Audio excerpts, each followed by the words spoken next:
All right, so this is speed and velocity. This race brought to you by Visa, the official card of the NFL, and the only card accepted at the Olympic Everything's about this guy, Michael Johnson, Games. versus a second guy, Maurice Green. All right, so Michael Johnson broke the world record in 1996 by running 200 meters within 19.32 seconds. A few years later, the other guy, his name is Green, Maurice Green, he runs 100 meters within 9.79 seconds. All of a sudden, there's this debate that lasted until Usain Bolt came along. All right, who was faster, Johnson or Green? All right, so the whole idea is that's the main observation. So based on that main observation, we're going to be focusing on speed, velocity, instantaneous speed, and that's what it's about. All right, basic things that you need to know is the definition of motion. It's the displacement of mass in space and in time, and understand the basic definitions like the time. What's time? It's what's measured by a clock, right? So the proper units is going to be seconds. Space could be one-dimensional, two-dimensional, or three-dimensional, regardless of the dimensions. It's what's measured by a measuring stick. So you will get to measure each and every single dimension using a measuring stick. That's what it means. All right, so the proper unit is going to be meters.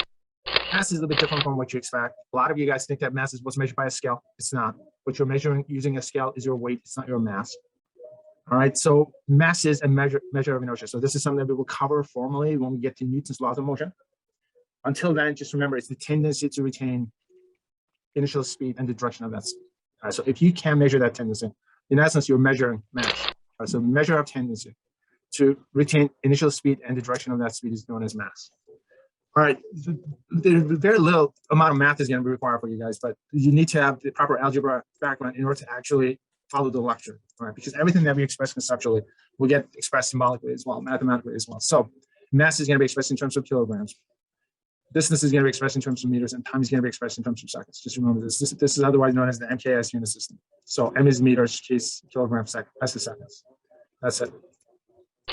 And then you need to know the difference between distance and displacement.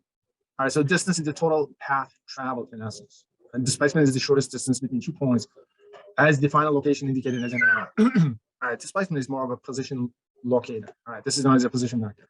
Distance is known as a scalar. Displacement is known as a vector. So the question is, what's the difference between a scalar and a vector?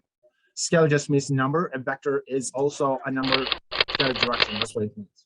All right, so if we're dealing with scalars, we're basically dealing with numbers. Time is a number, distance is a number, speed is a number, temperature is a number, pressure is a number. All right, so those are all scalars. And the vector is anything that has a magnitude as well as direction. All right, so velocity. All right, speed is how fast, velocity is also which direction. Speed is like 30 miles per hour, that's your speed. If you're going up north, now we're talking about your velocity. Acceleration, you can speed up in the forward direction and you're going to slow down in the opposite direction. Force, you can push on an object in the forward direction and you can pull on it in the opposite direction. So anything that requires direction is your vector. Speed is how fast an object moves in space and in time. And you know, for a given time, faster you go, the longer the distance that you will traverse, right? So speed is going to be directly proportional to displacement. Speed is going to be inversely proportional to time. So for a given distance, the faster you go, the sooner you will get to wherever you're going. So that's what it means. But there's a mathematical model, simple model that we'll get to use. So speed is going to be directly proportional to distance, inversely proportional to time. So that's the formula that we usually employ. So X is the distance, T is time, V is your speed. V original meant for velocity, obviously, right? All right, I'm losing my voice. All right, so meters per second. So distance is meters, time is going to be in terms of seconds. So speed is going to be in terms of meters per second. In the United States, we use the British unit system, so these are the conversions. So once again, you don't have to do conversions, but whenever you guys are watching me solve a problem in the recording, all right, so understand that every time we finish up a problem, we have to express the numbers in terms of things that we can understand. A human so being we have a better understanding of the machine power. All right, so yeah, Johnson. I can't think about what I'm going to do, you know, even 10 meters into the race or even 2 seconds into the race. I can't be thinking about that at that point because there's something. So Johnson runs 200 meters. Smashed the world record with a time of 19.32 seconds. Within 19.32 seconds. A few years later, Green runs 100 meters in 4.79 seconds. A human being. All right, so the question is, who's faster? All right, I'm not going to take you through the entire math. All right, at the end, Johnson's speed is a little bit over 23 miles per hour. And Green's speed is a little bit under 23 miles per hour. So who's faster in this case? All right, it looks like Johnson's number is bigger. All right, so conclusion is Johnson is faster, if that's the case. All right, that's what a lot of people usually come up with. Speed. Except there's a problem. The problem is NBC Nightly News. According to the news, Green's top speed was 27 miles per hour. So all of a sudden you're going, wait a minute, if this guy is somewhere within that 100 meters, he was running at 27 miles per hour, 27 miles per hour. All right, so you got this 27 miles per hour. versus Johnson's 23 miles per hour. Who's faster? So how do we decide if that's the case? So there's a measured speed here, which is 27 miles per hour. And then we got a computed speed for both of them. And then Johnson's computed speed appears to be larger than Green's top speed. So how do we make a decision? On top of that, those people who favor Green, they say, well, if Johnson were faster, how come he didn't have the world record in 100 meters? So these are just valid questions. All right, I'm just gonna skip these ones. They're not that important. Okay, so one of the things that we understand from this question is there are different types of speeds. All right, so when these guys are running, as you all know, while they're running, as you're walking or driving, you know that your speed is gonna keep changing, right? Given the fact that your speed keeps changing, this computation, measured distance or measured time, is gonna give you your average speed. So that's what it means. So that's gonna give you your average speed. So if you're doing an average speed to average speed comparison, who's faster? Johnson is. So when you do an average speed to average speed comparison, Johnson is clearly faster under the circumstances. Well, what does that 27 miles per hour represent, if that's the case? Well, you know, that's the measured speed, guys. All right, so which means that at some point when it was averaging about something close to 23 miles per hour, a little bit under 23 miles per hour. Green actually peaked at 27 miles per hour. So that's what it means. So that's the instantaneous speed. All right, let's just move forward. That's the instantaneous speed. That's the measured speed. So when the speed is measured, that's known as the instantaneous speed, which means that you're literally looking at the speed at that very instant of time. That's what it means.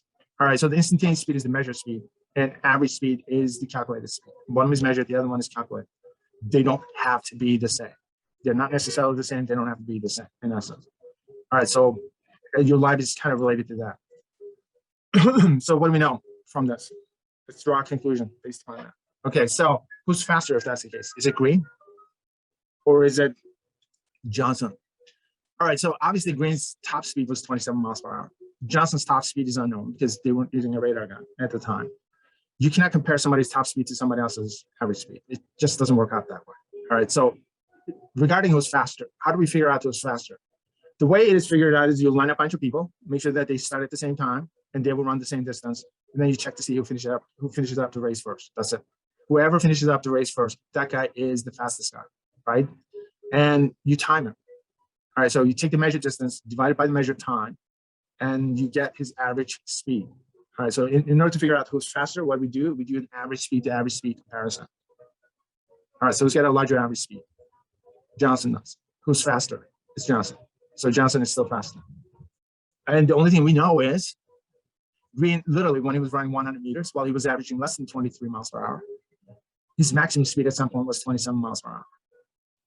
Well, if that's the case, if Johnson is faster, people usually ask, why is that he does not have the world record? He didn't have the world record within 100 meters.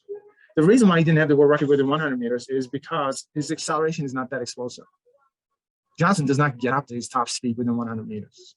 All right, Green does. Green is much quicker. That's what it means, which means that he's able to get up to his top speed much sooner. Because of the fact that Johnson is a larger average speed, I can almost guarantee you that he probably has a larger top speed as well. More than likely, his top speed is around 28, 29 miles per hour, but it takes him longer to get up to his top speed. So that's the only difference. All right, so instantaneous speed is the top speed, the average speed is the calculated speed in this case. And then in order to figure who is faster in these races, we always do a comparison of average speeds. And then we got velocity. Velocity is a combination of speed and direction. All right, speed is how fast, so direction is obviously direction. So speaking of velocity, what if you have two objects moving at the same speed? You got two cars moving at the same speed in opposite directions. Do they have the same velocity? All right, so if they're not moving in the same direction, they will not have the same velocity, right? So velocity is going to be a vector in this case. So it's a combination of speed and direction. So we're not adding anything, it's just a matter of expression. And because of that, I have a plus sign there. All right, so this is to the right, the other one is to the left. Okay, now working on with the symbols. Velocity to the right, positive, left is going to be negative, up is positive, down is going to be negative. So this is a negative velocity, so is this one. Does this mean that they have the same velocity? Are they moving in the same direction? No, so which means that they can't possibly have the same velocity, right? So we need more distinguishing characteristics in terms of the symbols. So the other thing that we employ in physics is we just come up with these coordinate systems. So the motion on the x coordinate system is going to be indicated as the subscript x, and the motion on the y coordinate system is going to be indicated or denoted by the symbol y in the subscript. Okay, so that's it. What if you have an object moving at a constant speed in a circle? All right, so the speed is constant, right? How about the velocity? All right, so you know the velocity is going to be a combination of speed and direction. In this case, the speed is constant. All right, so in this case, the speed is constant, but the direction is not. So the direction keeps changing, right? In this case, notice that every single point, the motion points in a different direction, slightly different direction. So because the direction is changing, the velocity is changing in circular motion. All right, so in circular motion, even if the object is moving at a constant speed, because the direction of motion keeps changing, which means that the velocity keeps changing. All right, so what's motion? I guess at this point, if you want to jump in, just feel free to jump in. I'll give you participation points more. So when we were talking about motion, what happens? It is The displacement of mass. Yeah, In displacement space of mass as well in as in time and time, space. right? So you need to have mass that's going to get displaced in space as well as in time. So that's the basic definition of motion. We'll describe things in physics in the way we measure them. So what are the measurable quantities in describing motion? We've got three things that we're describing, right? There are three things that we're measuring in terms of describing motion.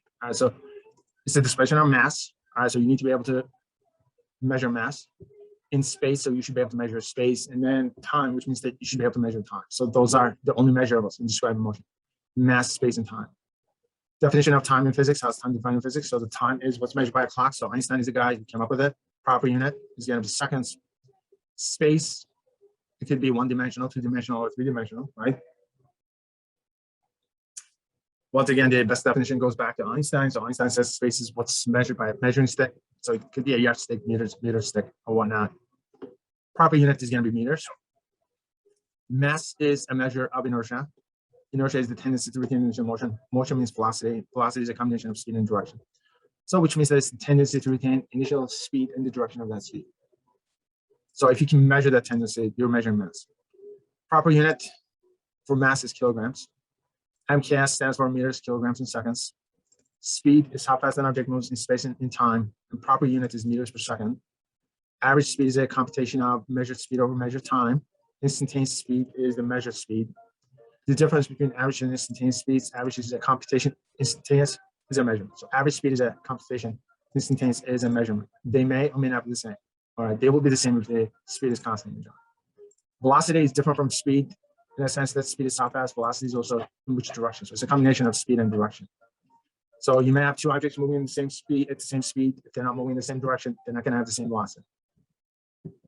You may have an object moving in a circle at a constant speed. All right, the speed is going to be constant, but not the velocity, because the direction keeps changing. What's the difference between speed and velocity? The only difference is the direction. All right, so speed is how fast, velocity is also which direction. Okay, guys, so this is it for this week. If you have any questions, I'll go over the questions at this point. I think you guys are ready for the test. So there's going to be a 10 multiple choice question test, which is going to be available midnight tonight until midnight on Sunday. Just take care of that. And if you get less than 7 on it, I'll have the upgrade test available next week. I think I'm going to give you guys 3 attempts on it, and then you need to get 7 or better in order to get a 7. So that's a passing grade. And then hopefully you guys will get better at it. And then there's an optional final test. It's not required, but if you take it, obviously it's going to be multiple choice. And if your final test grade is better than your average test grade, it replaces it. So that's it. And that'll be your grade in this course. So this course is not that bad. You just keep up with the work. Make sure that you have a good understanding of the concepts. All right, that's what it is. All right, so in terms of the lab, okay, so let me just go back to the lab at this moment. Let's talk about your assignments. Average speed, so I'm giving you guys till next week, Thursday, for this one. If you need an extension, ask for an extension. All right, so remember, this stuff is online. You guys got too much going on in your lives. If you need an extension, if you're sick, something happens, just get in touch with me. Email me, say, can I get an extension on it? I'll say, okay, it's not a big deal. Except the problems with the extensions is I usually don't do grading until I get everybody's assignments. And so just try to get things done within a reasonable time period. I can give you an extension for a day, 2 days, possibly a week, but just get it done with it. All right, it's because I don't want to fall behind in terms of grading either. All right, so it's a simple project. What's going to happen is you're just going to be driving a car, and you're going to be taking some measurements in essence. All right, so the reading that you will get from us, the reading that you're going to be getting from speedometer is going to be your instantaneous speed reading. So what you need to do is, I don't know, every 5 to 10 minutes, if you're going to be driving 5 to 10 minutes, okay, guys, this requires at least 2 people. One person is going to be doing the driving, obviously the second person is going to be taking records, or you can do it in groups of 3, it doesn't matter. So if you have more than one person in your group, make sure that you guys turn in one single project and then put down 2 or 3 names on it. All right, so if it's a group project, you're allowed to do that. I'll let you do it as a group. All right, so One person is going to be doing the driving for about 5 to 10 minutes, just make a decision. And then somebody has to take recordings from a speedometer every 10, 15 seconds or so. Make sure that you have at least 50 readings on this one. All right, so these are going to be your instantaneous speed readings.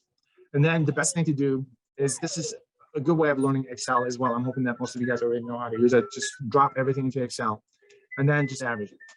All right, so what you're doing is you're averaging your instantaneous speeds. All right, so the question is, when you're averaging your instantaneous speeds, will that be the same as your average speed?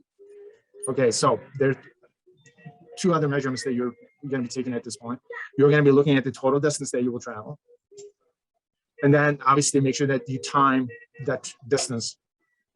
All right, so you will measure the time, you will measure the distance, and then you will have to express the distance in terms of meters. So that's going to require a conversion.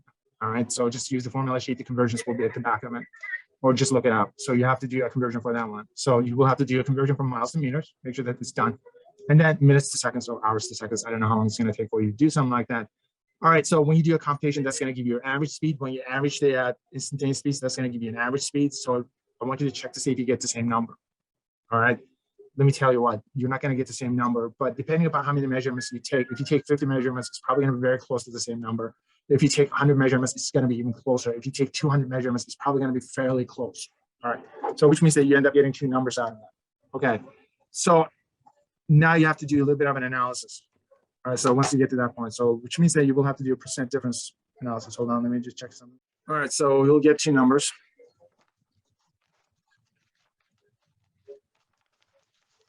All right, so here's what I'm going to do. All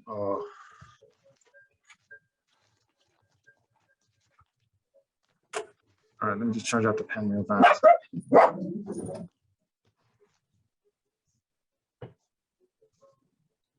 All right, so we will have 2 different average speeds. One of them is going to be the average of the instantaneous speeds. All right, so average of the instantaneous speed. So what I'm going to do is I'm going to make this V sub I.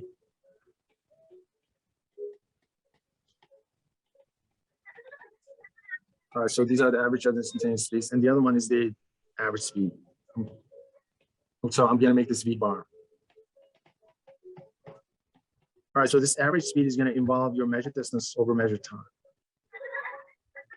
All right, so which means that you have to measure these. All right, so this thing is going to be measured. All right, so this is the total distance that you will travel, and this is the time it's going to take you for you to be able to travel that distance. All right, so the next thing you need to do is you need to do a percent difference computation. All right, so this is going to be the percent difference calculation. So what you need to do is you need to average these average speeds.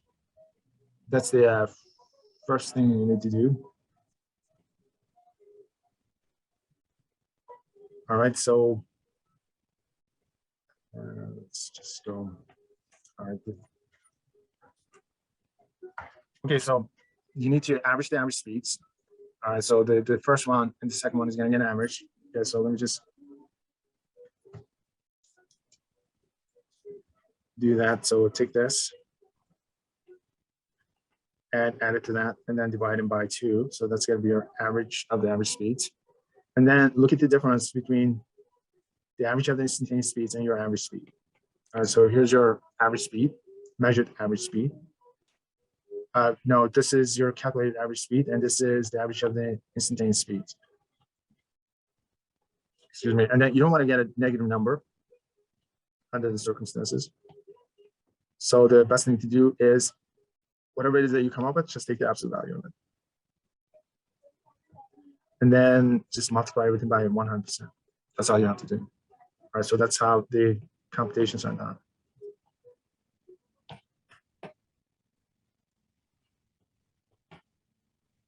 All right, so at the end, you need to do a measurement. Okay, so at the end, you have to do that percent difference computation. And it's gonna, all right. And this is what I need. All right, so a couple of things to focus on. Average of the instantaneous speeds is gonna come very close to the average speed. This is weird, everything just got dropped off a little bit. All right, so the average of the instantaneous speeds will come very close to the actual average speed, depending upon the number of measurements that you take. All right, so more measurements you take, the closer it's going to get. In essence, just remember that. So it's a straightforward experiment. Just have fun with it. Okay, guys, before I let you guys